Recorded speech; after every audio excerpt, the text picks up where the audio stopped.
Super singer மற்றும் cook with கோமாளி மூலம் பிரபலமானவர். தற்பொழுது தொடர்ந்து படங்களிலும் நடித்து வருகிறார். பாடகி மற்றும் நடிகை ஷிவாங்கி அவர்கள் சிவகார்த்திகேயனுடன் டான், வடிவேலுடன் நாய்சேகர் ரிட்டன், சாபுத்ரி போன்ற படங்களிலும் ஏற்கனவே நடித்தும் இருக்கிறார். சமீப காலமாக இவரின் உடைகள் மற்றும் காதல் தோல்வி குறித்து பலரும் இவரை ட்ரோல் செய்து வருகின்றனர். அதற்கு பதில் தரும் வண்ணம் ஷிவாங்கி அவர்கள் கூறியது: முன்பு உடல் எடை கூடியதால் மாடர்ன் உடை அணிய முடியவில்லை. எடை குறைந்ததால் மாடர்ன் உடை அணிவதை விரும்புகிறேன்.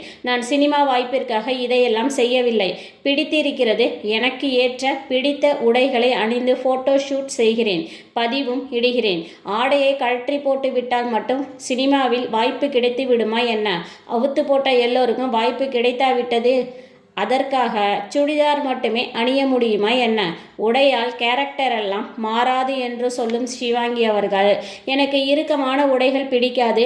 குட்டையான உடைகள் அணிவதில் தயக்கம் இருந்த நிலையில் வெளிநாடுகளுக்கு பயணம் செய்த பொழுது குட்டை உடைகளை அணிந்து கொண்டேன்.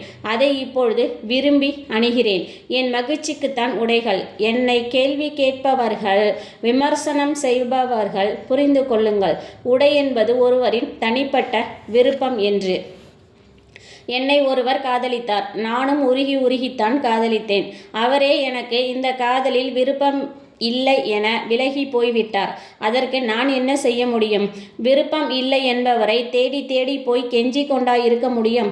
அவருக்கு என்னை பிடிக்காமல் போயிருக்கலாம். அதனால் என்னை வேண்டாம் என்றார். அவரை குறை கூற எனக்கு விருப்பமும் இல்லை என்று தனது காதல் தோல்வி குறித்து, காதல் என்பது இருவருக்குமானது. ஒருவருக்கு பிடிக்கவில்லை என்றால் கூட கசந்துதான் போகும் என்று தனது வருத்தத்தை பகிர்ந்துள்ளார் பாடகி ஷிவாங்கி அவர்கள். தொடர்ந்து இணைந்திருங்கள் கண்மணி தகவல்கள் சேனலுடன். லைக் செய்யுங்கள், ஷேர் செய்யுங்கள், கமெண்ட் செய்யுங்கள், சப்ஸ்கிரைப் செய்யுங்கள். மீண்டும் வேறு ஒரு நல்ல பதிவுடன். நன்றி, வணக்கம்.